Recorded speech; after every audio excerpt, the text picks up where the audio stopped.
la máxima registrada, por ejemplo, en el día o en la semana. Periodo de declinación puede ser en lisis, que puede ser paulatino o crisis bruscamente. Y ahí está el gráfico. De inicio, hacen un puntito y van marcando por día o por hora, mañana, tarde y noche. Y después pueden entrar en una meseta y luego viene el acné o fastigium, que es la temperatura máxima que se ha registrado. Luego viene el descenso, que puede ser brusco o paulatino. Brusco se habla de crisis y paulatino es de lisis, poco a poco. ¿Qué es en la fiebre el colapso álgico? Se habla de colapso porque hay una disociación de pulso y la temperatura. Por cada grado de temperatura, por ejemplo, que tenga de 37 a 38, tuvo en la mañana, por cada grado hay 10 pulsaciones cardíacas que aumentan normalmente. Entonces, en estos casos que hablamos de disociación, en vez de ir aumentando los dos, tanto la temperatura y el pulso, aquí hay una cruz que se va formando. Si ustedes lo ven, a ver si lo ven mi dibujito. A ver, más o menos así. Aquí está el gráfico de los grados y también aquí vamos a observar para la temperatura, que es en color rojo, pero debía ir juntamente con la temperatura el pulso. Y aquí el pulso baja y aquí va a formar una cruz. A eso se llama cruz de Magaliano o del diablo. Eso significa que el paciente está grave. ¿En qué caso? En la peritonitis, perforaciones intestinales y problemas tifoideos. Otro gráfico que se llama remitente, curva térmica remitente. En este gráfico tiene variaciones diarias de más de 1 grado centígrado. Encontramos en enfermedades agudas como ser bronconeumonías. Curva térmica intermitente. En estas variaciones, si ustedes observan, son como unos picos que van formándose. Son variaciones de 1 grado centígrado, más de 1 grado centígrado. Encontramos en el paludismo. Curva térmica recurrente. Son ascensos bruscos de golpe que van formándose. Tiene un acné de 4 días y un descenso en crisis bruscamente. Encontramos en la tifus y en la brucelosis. Curva térmica continua.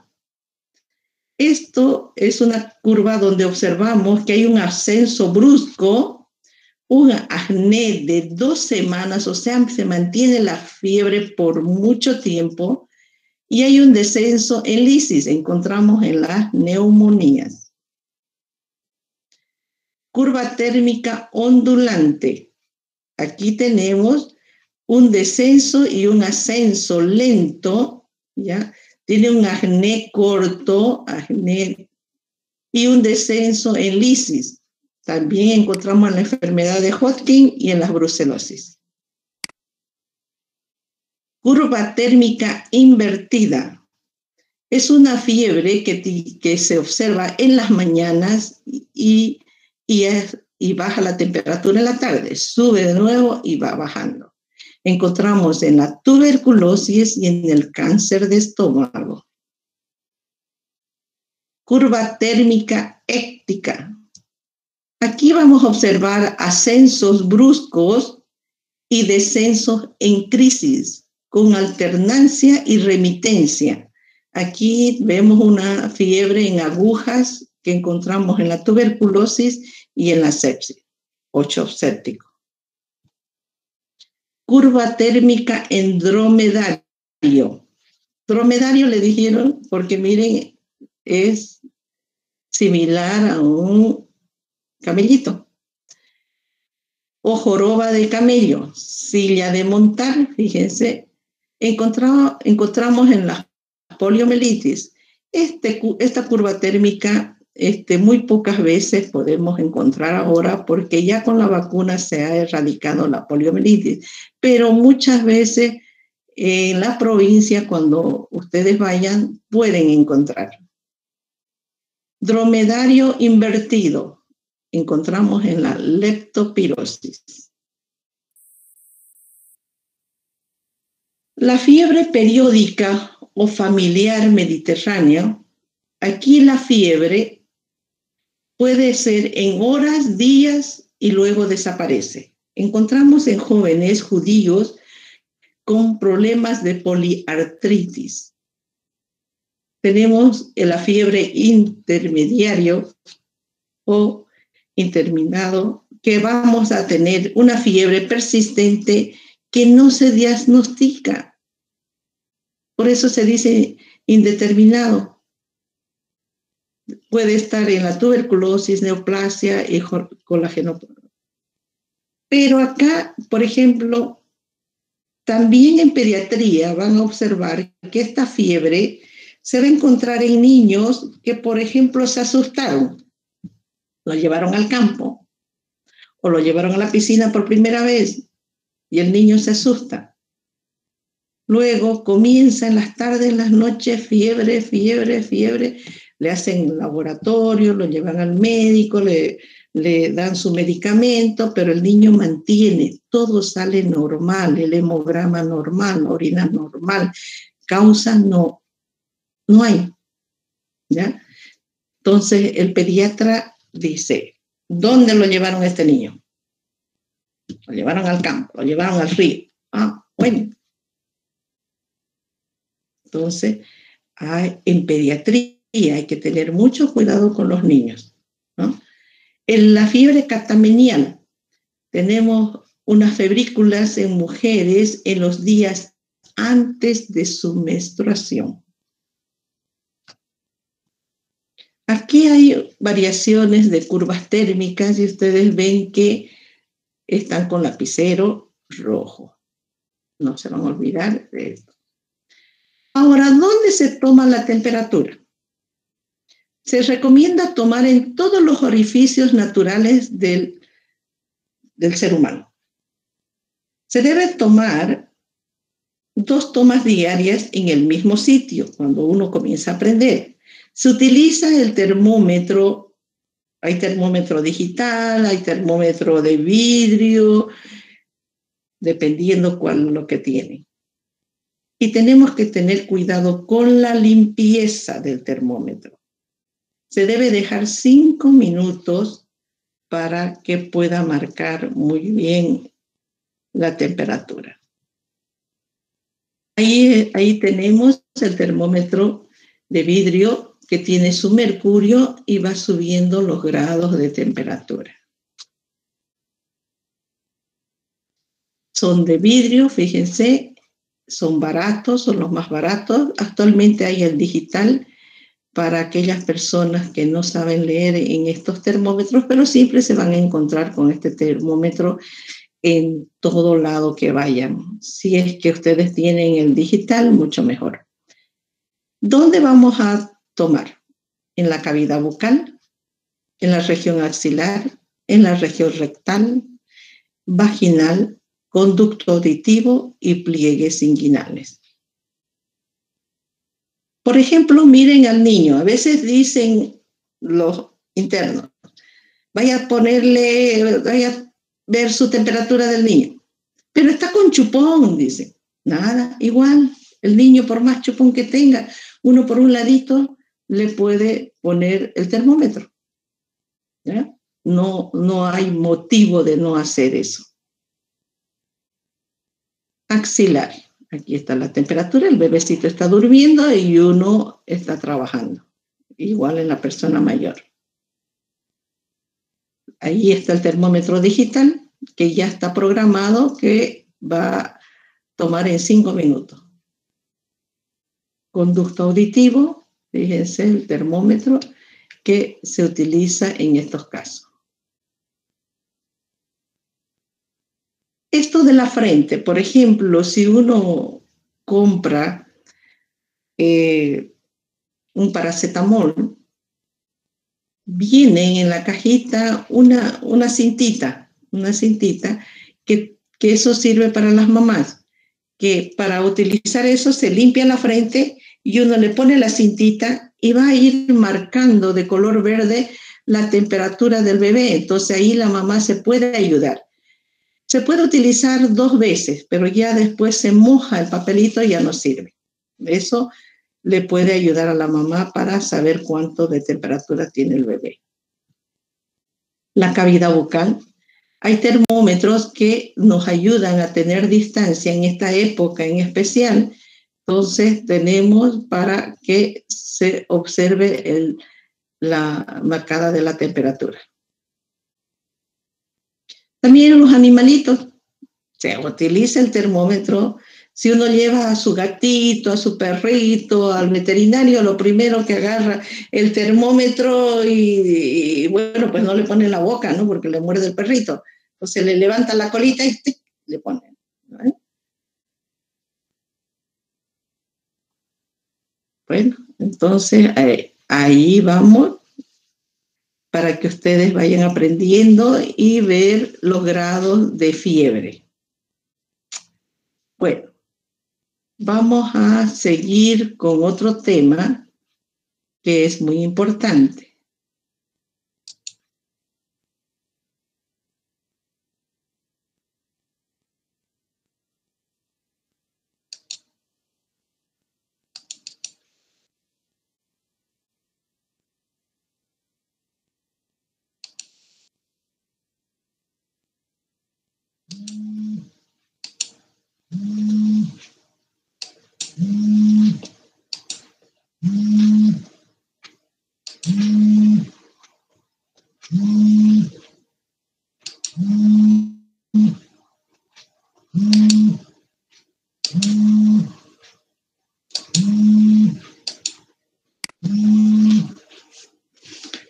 Escala de Glasgow. La escala de Glasgow es una norma y una obligación poner en la parte general de la historia clínica, ¿ya? Decimos, escala de Glasgow del paciente, en especial en todo paciente con accidente de tránsito. Es una valoración neurológica que vamos a aprender. Se dice que la escala de Glasgow fue introducida en 1974 para valorar el nivel de conciencia, la profundidad y la duración de las alteraciones de la conciencia en coma traumático del paciente. En esta escala se va a utilizar en especial para medir la severidad o la gravedad del TEC, que eso significa traumatismo encéfalo-craneal. Se utiliza con un objetivo, valorar la afección neurológica del paciente. Aquí en la escala de Glasgow vamos a valorar tres respuestas importantes en el paciente. 1, la respuesta ocular o la apertura ocular, la respuesta verbal y la respuesta motora. Y para eso le vamos a dar un puntaje. Esta tablita ustedes se lo tienen que aprender de memoria, como la tabla de multiplicar. Cuando la profesora decía, a ver, vamos a aprender la tabla del 2. 2 por 1, 2 por 2, 4, 2 por 3, hasta que se lo aprendieron. Esto es igual. Entonces, esto se lo van a aprender. Por ejemplo, la apertura ocular, vamos a valorar de 1 a 4. ¿Cuándo le voy a dar 4 puntos al paciente? Porque sumado todos son 15 puntos. Normalmente 15 puntos el paciente está bien, 14 está bien. ¿ya? Pero aquí, por ejemplo, el paciente tuvo un accidente de tránsito, llega al hospital y yo voy a valorar el estado de conciencia. Apertura ocular. Cuando el paciente abre los ojos espontáneamente, le voy a poner 4 puntos.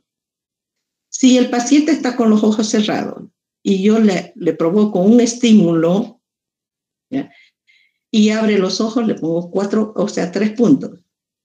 Cuando yo le hablo, no abre los ojos, entonces yo le provoco dolor, puede ser en el brazo, ¿no?, un pellizcón, y al dolor abre los ojos, le pongo 2 puntos. A pesar del dolor que le estoy provocando al paciente, no responde, es 1 punto. ¿Ya? Entonces, primero observo, después hablo, después le toco y después nada.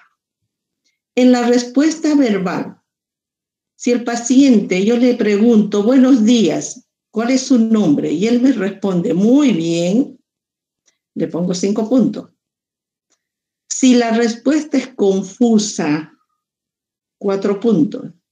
Si la respuesta es inapropiada,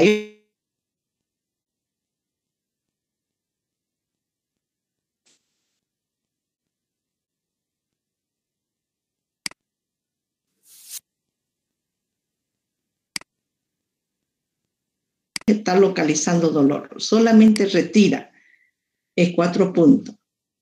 Si el dolor, el paciente hace flexión, o sea, los brazos hacia adelante, es 3 puntos. Cuando los brazos extiende, es 2 puntos. Cuando no hay ninguna reacción, 3 puntos. Y vamos a ver la siguiente. Vamos a evaluar al paciente para ver si este paciente, su gravedad neurológica es para internar, es para estar en sala o es para que vaya a cuidados intensivos. Y aquí está en las figuritas que les decía.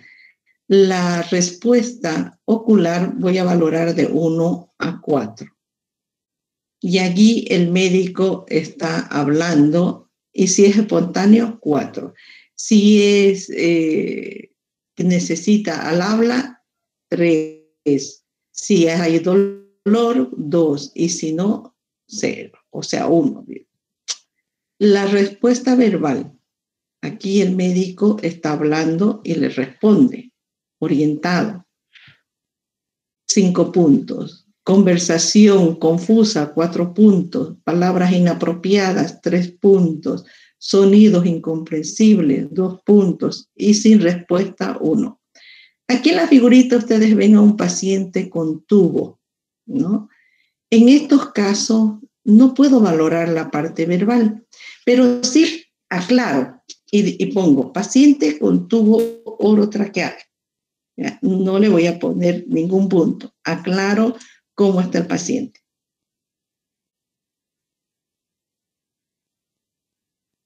En la respuesta motora, dijimos de 1 a 6. Aquí al habla, si yo le digo levante el brazo o la mano y obedece, 6 puntos. Cuando retire el miembro, 5. Cuando, mejor dicho, cuando localiza y retira, 4 puntos. Aquí vemos la flexión. Aquí sería 3, 2 cuando hay descerebración y decorticación, y sin respuesta 1.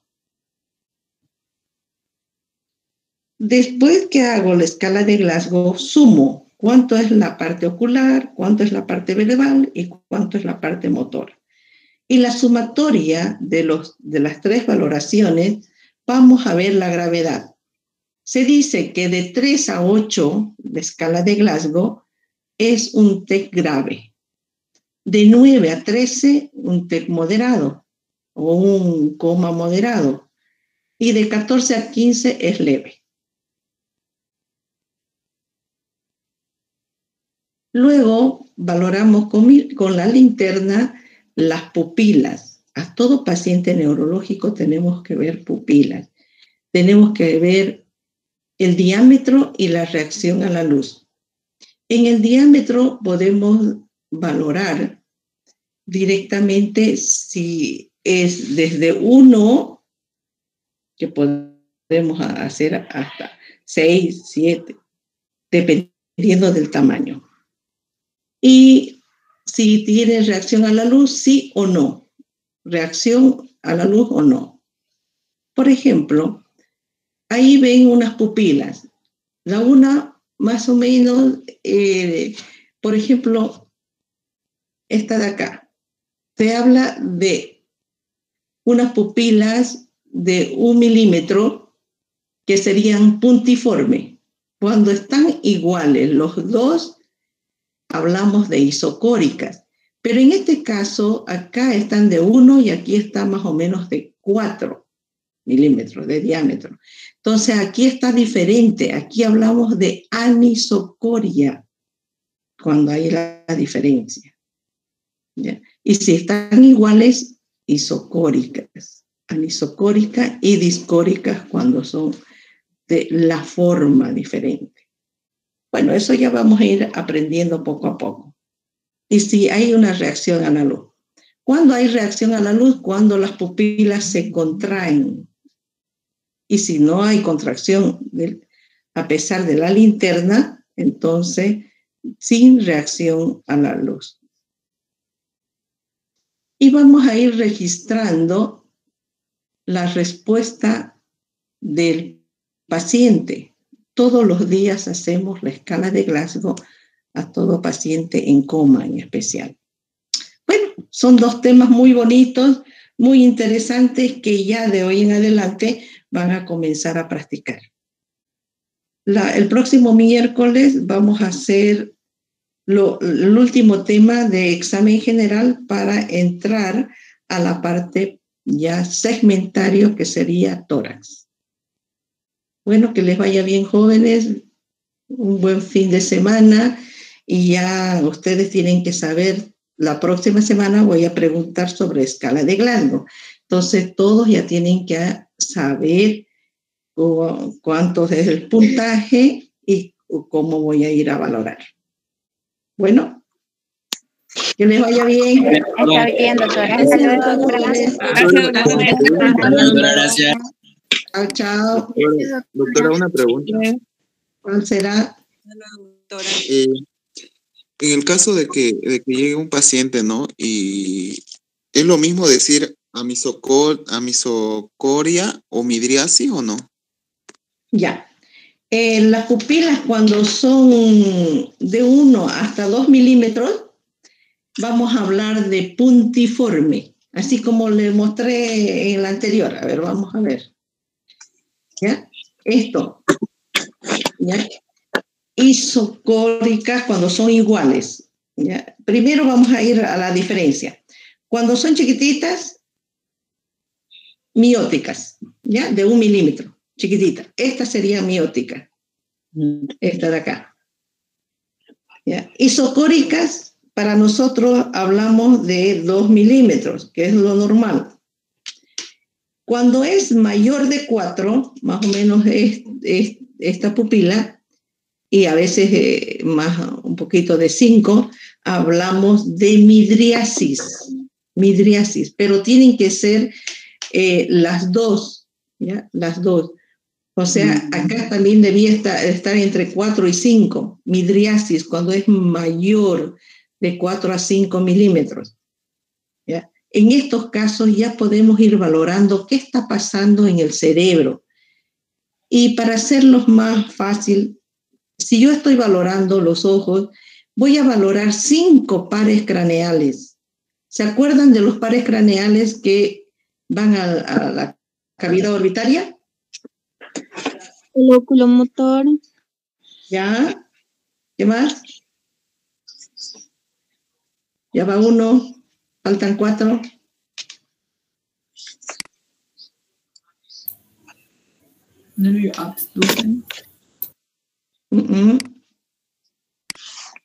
Trigémino. ¿Se acuerdan cuando hacían anatomía en la cavidad orbitaria? ¿Qué había?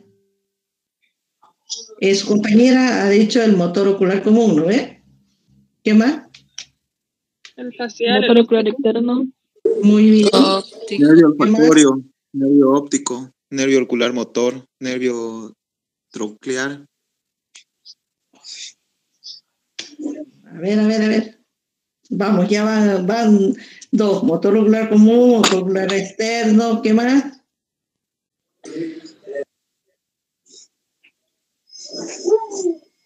Óptico, facial. Facial. No. El óptico es el primer par craneal y que está en el ojo. ¿No ve? Pero que el óptico va hacia adentro, ¿no ve? Muy bien. Ya van 3. ¿Qué Facial. me dicen el facial? A ver. ¿Será el facial que está en la cavidad orbitaria? Faltan 2 pares. Motor ocular común, motor ocular externo, óptico, ¿qué más? Faltan 2.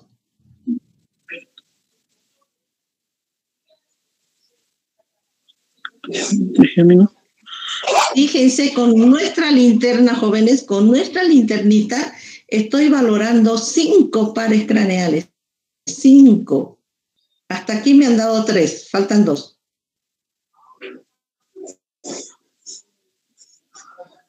El troclear y el trigémino, doctora. Trigémino. Muy bien, ¿qué rama del trigémino? Porque el trigémino tiene ¿cuántas ramas? La oftálmica. Muy El nervio bien. oftálmico. Su rama oftálmico del trigémino. Esos son los 5 pares craneales que yo estoy valorando con solamente mi linterna. Fíjense. Por eso que la mirada de la persona es tan importante, porque yo valoro 5 pares craneales de los 12 que aprendimos. ¿Ya? O sea, la expresión de la persona es los ojos y la mirada. Entonces ustedes tienen que aprender a describir y a ver. Con solamente mirar a la persona, ustedes pueden saber si les está mintiendo o no le está mintiendo. Ya más allá ya vamos, les voy a ir enseñando según dónde está mirando. Si está mirando arriba, si está mirando abajo, si está mirando a la derecha, izquierda, ¿qué significa esa mirada? Bueno, pero está claro, ¿no? Estábamos en miosis, midriasis, isocóricas, anisocóricas y las discóricas. Esas son las clases de pupilas que yo voy a ir a examinar. ¿Alguna otra pregunta más?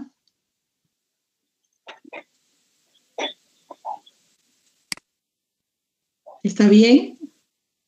Doctor, una pregunta. Usted dijo, cuando un paciente está entubado y está con toda esta consideración continua y el paciente sea un TEC grave o un TEC moderado, ¿a qué hora se le puede valorar la escala de Glasgow cuando el paciente se procede a actuar, digamos? Ya. Al paciente que tiene antecedentes de TEC, todo el tiempo tengo que valorar igual que la temperatura, mañana, tarde y noche. Puede cambiar inmediatamente su escala de conciencia, de escala de Glasgow. Si está entubado, yo voy a valorar la escala, pero fíjense, con el dolor, estoy provocando dolor y el paciente puede abrir los ojos, por más sedado que esté. El único problema va a ser la intubación, porque no me va a responder al habla. Entonces no voy a valorar la parte verbal. ¿Ya? Excepto, ¿cuándo no voy a valorar la parte motora? Cuando el paciente está con relajante muscular, la parte motora, fíjense. O cuando hay parálisis completa. Ahí sí que caen muchos de los residentes cuando están valorando la escala de Glasgow. ¿Cuándo no voy a valorar la parte ocular? Porque también puede que el paciente esté sin tubo, puede que esté sin relajantes, y ¿cuándo no valoro la parte ocular? Cuando, por ejemplo, los párpados tengan hematomas y estén edematizados, ahí no valoro, imposible. Cuando el paciente va a querer abrir, no va a poder abrir. Entonces yo explico, paciente con edema bipalpebral, entonces no valoro la parte ocular, pero sí puedo valorar la parte verbal y la parte motora. Pero cuando no valoro la parte motora, cuando está con relajantes oculares. Cuando no valoro la parte verbal, cuando está con tubo orotraqueal. Son las causas que yo no puedo valorar la escala de Glasgow. Gracias, doctora. Ya. Doctora, ¿Otra pregunta? aparte de los pares craneales en